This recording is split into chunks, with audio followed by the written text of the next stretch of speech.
ഈ മുറ്റം തൂക്കുമ്പോഴേ നമ്മൾ ഫേസ് ചെയ്യുന്ന വലിയൊരു ഇഷ്യൂ ആണ് ഈ ഈർക്കിലി ഇളകിപ്പോക്ക്. അപ്പോൾ ഈ ടൈലിനൊക്കെ ഇടയ്ക്കോട്ട് നമ്മുടെ ഈർക്കിലിയുടെ തുമ്പുടക്കിയിട്ട് ഇതങ്ങ് ഇളകിപ്പോകും. എത്ര കെട്ടി വെച്ചാലും ആ കെട്ടിയിരിക്കില്ല. ചില ശീലങ്ങളെ നമ്മൾ എത്ര മാറ്റാൻ നോക്കിയാലും മാറില്ല. രാവിലെ എണീറ്റ് മുറ്റം തൂക്കുക, അതൊരു ശീലമായിപ്പോയി. വീടിൻ്റെ അകം പോലെ തന്നെ പുറവും നല്ല വൃത്തിയായിട്ട് കിടക്കണം. നമുക്ക് നല്ല തണലും തണുപ്പും ഒക്കെ തന്നുകൊണ്ട് നിൽക്കുന്ന നമ്മുടെ മരങ്ങളെ, നമ്മുടെ ജാതിയെയും മാവിനെയും ചിക്കുമരത്തിനെയും ഒന്നും വെട്ടിക്കളയാൻ യാതൊരു താല്പര്യവുമില്ല. രാത്രിയിലെ വല്ല കാറ്റോ മഴയോ ഉണ്ടായാലേ രാവിലെ വരുമ്പോൾ ഈ മുറ്റം നിറച്ചിലകളാണ്. എൻ്റെ വീട്ടിലെ വലിയ മുറ്റമായിരുന്നു. അപ്പോൾ ഓരോരുത്തർക്കായിട്ട് അമ്മ ഓരോ സൈഡ് വീതിച്ച് തരും. അവനവൻ്റെ പോർഷൻ അവനവൻ തന്നെ ക്ലിയർ ചെയ്യണം. അതുകൊണ്ടേ ഈ മുറ്റം തൂക്കൽ എനിക്കൊരു ജോലിയായിട്ട് തോന്നിയിട്ടേയില്ല. എൻ്റെ വീട്ടിലെ മുറ്റത്തെല്ലാം മണലായിരുന്നു. ഇവിടെ ഇപ്പോൾ ടൈലാണ്. അത് മാത്രമാണ് ഒരു വ്യത്യാസം. അവിടെയും നമ്മൾ ഈർക്കിലിച്ചൂലായിരുന്നു യൂസ് ചെയ്യുന്നത്, ഇവിടെയും ഈർക്കിലിച്ചൂല് തന്നെ. അതും നമ്മുടെ പറമ്പിൽ നിന്ന് തേങ്ങ ഇടുമ്പം വെട്ടുന്ന ഓല വെച്ചാണ് നമ്മളിവിടെ ചൂലുണ്ടാക്കുന്നത്. നമ്മുടെ ബോഡിക്ക്, എസ്പെഷ്യലി നടുവിനും വയറിനും, ഇതൊരു നല്ല എക്സസൈസും കൂടിയാണ്. അപ്പം മുറ്റവും തൂക്കാം, എക്സസൈസുമാകും. അപ്പോളേ ഡെയിലി ഈ മുറ്റം തൂക്കുമ്പോൾ ഞാൻ ഫേസ് ചെയ്യുന്ന ഒരു വലിയ ഇഷ്യൂ എന്ന് വെച്ചാൽ ഈ ഈർക്കിലി ഇളകിപ്പോക്കാണ്. ഓരോ ഈർക്കിലി ഇളകി ടൈലിനിടയ്ക്കോട്ട് ഇങ്ങനെ സ്റ്റക്കായിട്ട് നമ്മളിങ്ങനെ വലിക്കുമ്പോഴത്തേക്കും ഇത് ഇളകി അവിടെ വീഴും. പിന്നെ കുനിഞ്ഞെടുത്ത് ഇതിനെ ഫിക്സ് ചെയ്ത് അങ്ങനെ നമ്മുടെ സമയം ഒത്തിരി മുന്നോട്ട് പോകും.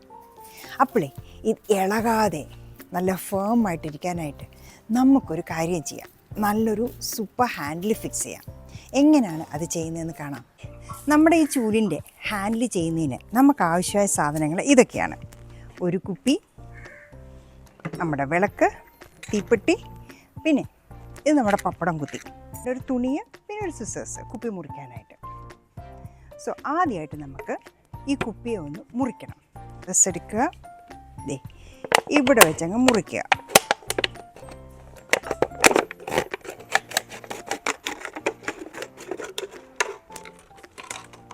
യെസ്, നമ്മുടെ കുപ്പിയെ നമ്മൾ 2 പീസാക്കി.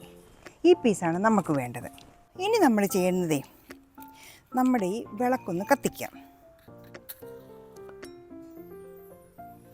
യെസ്, വിളക്ക് കത്തിച്ചു വെച്ചു. ആദ്യമേ തന്നെ നമ്മുടെ ഈ കുപ്പിയുടെ അടപ്പിന് ഒരു ഹോൾ ഇടണം. നമ്മുടെ പപ്പടം കുത്തി ഒന്ന് ചൂടാക്കുന്നു. ദേ ഒരു ഹോൾ അങ്ങ് ഇട്ടു.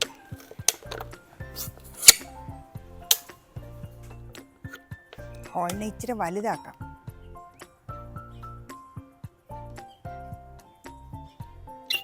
നമ്മുടെ ചൂലിൻ്റെ ഈർക്കിളികൾ. അപ്പോൾ എന്താണേലും ഇതെല്ലാം ഊരിപ്പോരും. അപ്പോൾ പിന്നെ ഞാൻ ഈ കെട്ടിനെ അങ്ങ് അഴിച്ചു മാറ്റുവാണ്. ഇനി നമുക്ക് ഈ കെട്ടിൻ്റെ ആവശ്യമൊന്നുമില്ല കേട്ടോ. പുതിയ ഹാൻഡിൽ വന്നു കഴിയുമ്പോൾ നമ്മുടെ ഈ കയറും കെട്ടുമൊക്കെ നമുക്ക് മാറ്റാം. അടുത്തതായിട്ടേ നമ്മൾ മുറിച്ച് വെച്ചിരിക്കുന്ന നമ്മുടെ കുപ്പി എടുക്കുക. അതിലേക്ക് ഈർക്കിലി ചെറിയ ചെറിയ പീസ് എടുക്കുക. ഓരോ പോർഷനായിട്ട് അകത്തേക്ക് വയ്ക്കുക.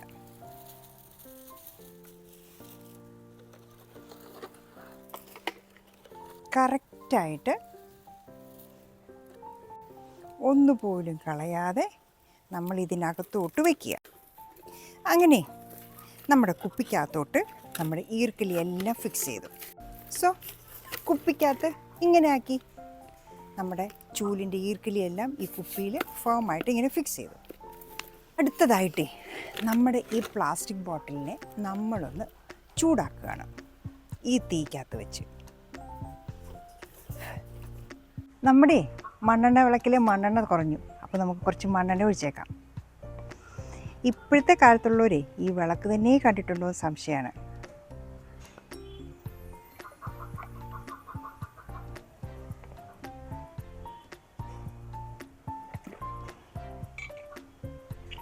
എനിക്ക് ഏറെ പ്രിയപ്പെട്ടതാണ് എൻ്റെ ഈ വിളക്ക്.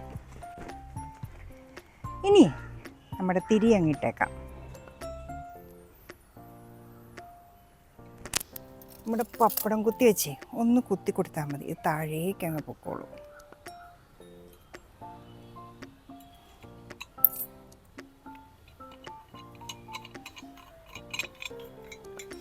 സോ നമ്മുടെ മണ്ണെണ്ണ വിളക്ക് റെഡിയായി കഴിഞ്ഞു. സോ തിരി ഒന്ന് പൊക്കിയപ്പോഴേ നമ്മുടെ വിളക്ക് നല്ലപോലെ കത്തുന്നു. അപ്പോഴേ നമ്മളെടുത്ത് വെച്ച പ്ലാസ്റ്റിക്കിനെ നമ്മൾ ഉരുക്കാൻ പോവാം. മുകളിൽ കൂടെ ഒന്ന് ചെറുതായിട്ട് ചൂടാക്കി കൊടുക്കുക. എന്നിട്ട് ഇങ്ങനൊരു തുണി വെച്ച് പ്രസ് ചെയ്യണം.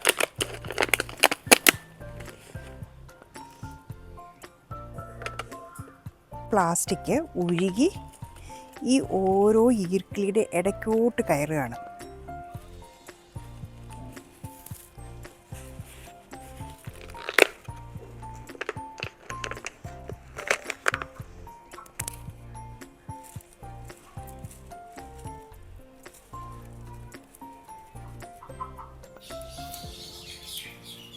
ഉരുകി വരുന്ന പ്ലാസ്റ്റിക്കിനെ ഒന്ന് പ്രസ് ചെയ്ത് കൊടുക്കുക.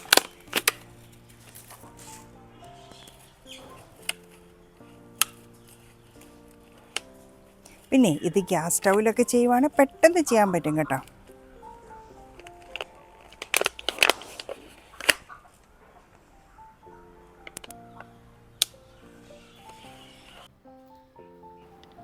ഇപ്പോഴേ നമ്മുടെ കുപ്പിയെല്ലാം ഒരുവിധം ഉരുകി ചൂലിൻ്റെ ഈർക്കിലിയോട് ചേർന്നു.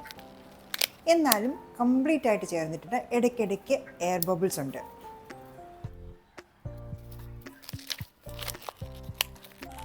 ഇനി നമുക്ക് ഓരോന്നായിട്ട് മുകളിൽ തൊട്ട് ഒന്നേന്ന് ഉരുക്കി കൊണ്ടുവരാം. മുകളിൽ തൊട്ട് താഴോട്ട് ചെല്ലുമ്പോഴേ ഇതിനകത്ത് കയറിയിരിക്കുന്ന എയർ ബബിളെല്ലാം താഴേക്ക് റിലീസായി പോകും. യെസ്, അങ്ങനെ നമ്മുടെ ഹാൻഡിൽ റെഡിയായി. ഒന്ന് ഇളക്കി നോക്കാം. ദേ അനങ്ങില്ല കേട്ടോ, സൂപ്പറായിരിക്കണം. ഇനി നമ്മൾ എന്തിനാണ് ഇത് ഫിക്സ് ചെയ്യുന്നറിയാമോ? ഇവിടെ ഒന്ന് ഊരിയെടുക്കുക. എന്തിനാണെന്ന് വെച്ചാൽ ഇനി നമ്മുടെ ഈ കുപ്പിയുടെ അടപ്പ് അകത്തൂടെ ഇങ്ങനെ അങ്ങ് കയറ്റുക. ദേ ഇവിടെ നമുക്ക് ഒരു 2-3 കെട്ടിടാം.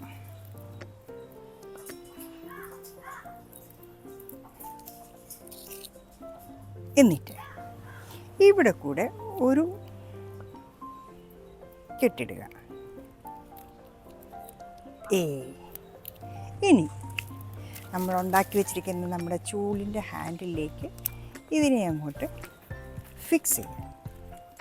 സോ നമുക്ക് എവിടെ വേണേൽ തൂക്കിയിടാം. ഒരു ആന പിടിച്ചാൽ പോലും ഇനി നമ്മുടെ ചൂല് ഇളകില്ല. നല്ല സൂപ്പറായിട്ടിരിക്കുന്നു. ഇനി ടൈലിൻ്റെ ഇടയ്ക്ക് കയറി നമ്മുടെ ഈർക്കിലിയൊന്നും ഇളകിപ്പോകില്ല. ആർക്കും ഈസി ആയിട്ട് ഉണ്ടാക്കാൻ പറ്റും. പിന്നെ ഒരു ഈർക്കിലി പോലും ഇളകത്തില്ല.